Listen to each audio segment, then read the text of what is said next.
अगले 5 मिनट बस खामोशी से मेरी आवाज से खुद को कनेक्ट कर लेना। अंदर जितने भी विचार चल रहे हैं उन्हें बस 5 मिनट के लिए भूल जाना। जो कुछ भी बोलना है, सोचना है, जानना है, समझना है, सब 5 मिनट के लिए भूल जाओ। सिर्फ 5 मिनट खामोशी से मेरी आवाज सुनना।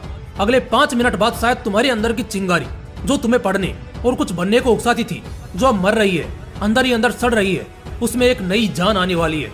बुझे हुए दिए के समंदर में फिर से एक सुनामी आने वाली है। बस अगले कुछ मिनटों तक आंख बंद करके मेरी बातों पर गौर करना। 1 सेकंड भी वेस्ट नहीं होने दूंगा। इस वक्त महीना चल रहा है नवंबर, और शायद जब आप ये वीडियो देख रहे होंगे तो हो सकता है दिसंबर चल रहा हो। साल 2022।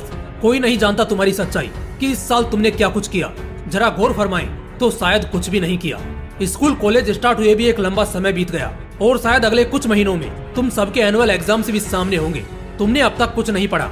स्कूल वाले स्टूडेंट क्लास में सोते रहे, कॉलेज वाले बंक मारकर घूमते रहे। अब उन्हें एहसास हो रहा है उस डर का जो उन पर कयामत ढाने वाला है। घबराओ मत, मैं तुम्हें डराने नहीं बल्कि तुम्हारा बुझा हुआ हौसला वापस बुलंद करने आया हूँ। लेकिन मन में विश्वास और हौसला बुलंद तभी होता है जब एक इंसान सच का सामना करता है। और हाँ, सच यही है कि तुमने इस क्लास में अब तक कुछ भी खास नहीं किया। इस डिस्ट्रैक्शन के जमाने में खुद को बहुत ज्यादा डिस्ट्रैक्ट कर लिया। ना चाहते हुए भी पढ़ाई से मुंह मोड़ लिया। पढ़ाई को छोड़कर बाकी सब कुछ कर लिया। लेकिन 1 मिनट, अब क्या करने वाले हो? क्या इस वीडियो के बाद तुम पढ़ाई करने बैठने वाले हो? बड़े शिद्दत से दोबारा पढ़ने की दोबारा कोशिश करने वाले हो? नहीं, मुझे पता है तुम नहीं पढ़ोगे। मोटिवेशन एक इंसान को एनर्जी दे सकता है कुछ करने की, कुछ बनने की, जो कि बिल्कुल जरूरी है, क्योंकि मोटिवेशन के बिना किसी भी काम में मन लगाना 5 मिनट के लिए भी नामुमकिन है। लेकिन ये कहना गलत होगा कि सिर्फ मोटिवेशन को सुनकर, देखकर आप पूरा सफर तय कर लोगे, क्योंकि मैं अपना काम करके चला जाऊंगा। आपके माता पिता आपको बोलकर डांटकर आखिरकार थक जाएंगे। दरवाजे पर खड़ा मौका दोबारा वापस लौट जाएगा। लेकिन आप पढ़ाई नहीं करोगे बल्कि एक खास काम करोगे। जानते हो वो खास काम क्या है?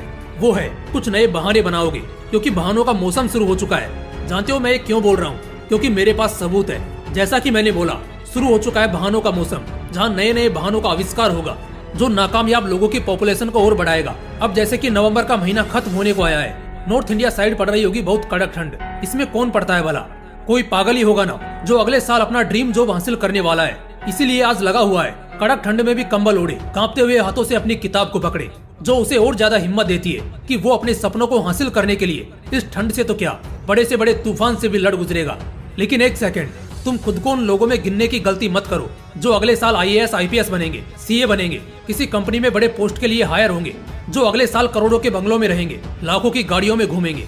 तुम खुद को उन लोगों में गिनने की गलती मत करना, क्योंकि आज तो तुम ठंड का बहाना देकर या कोई और नया बहाना देते हुए अपना नाकारापन तो छिपा लोगे। लेकिन दिक्कत ये है कि तुम उन लोगों को भी नहीं छोड़ने वाले जो आज इसी ठंड में, इसी हालात में बड़े शिद्दत से किताबों के पन्नों में खोए हैं। और मैं इसलिए भी ये बात बोल रहा हूँ कि तुम लोग खुद को सफल लोगों की लिस्ट में मत गिनो, क्योंकि कल को तुम ही लोग होंगे जो इन लोगों की मेहनत को महज रातों रात किस्मत का नाम देकर दोबारा अपना नाकारापन छिपा लोगे। लेकिन इससे क्या हो जाएगा? कुछ भी नहीं। ना तो इससे इनका कोई नुकसान हो जाएगा और ना ही तुम्हारा जरा सा कोई फायदा। लेकिन एक पॉइंट है जहाँ तुम्हें अंदर से उस गिल्ट का रियलाइजेशन होगा कि यार मैं क्यों ना बन पाया इनके जैसा। भले बाहर से तुम अपनी उन फीलिंग्स को दबा लो, लेकिन उस वक्त अंदर ही अंदर तुम घुटोगे, बहुत गिल्टी फील करोगे जब उन लोगों को लग्जरी जिंदगी जीते देखोगे, सुनोगे। तो क्यों जीनी है ऐसी गिल्ट भरी जिंदगी? क्यों तुम्हें अफसोस करते करते बूढ़े होना है, रोने में अच्छी खासी उम्र गंवानी है, आगे चलकर एक बेरोजगार की जिंदगी बितानी है? सफर आधा हो या कमजोर इरादा हो, आप तब तक नहीं हारोगे जब तक आपके अंदर कुछ बनने की भूख बनी रहेगी। पढ़ लिख कर जिंदगी में बहुत कामयाब हुआ जा सकता है, बहुत आगे जाया जा सकता है, बहुत अमीर हुआ जा सकता है, बहुत शोहरत कमाई जा सकती है। लेकिन इन सबसे पहले पढ़ना पड़ेगा। तुम्हें अपनी आखिरी नींद तक किताबों के पन्नों में खोए रहना होगा। आज तुम्हारी किताबों के संग रातों की मेहनत ही कल तुम्हारा एक चमकता खिलखिलाता भविष्य तय करेंगे।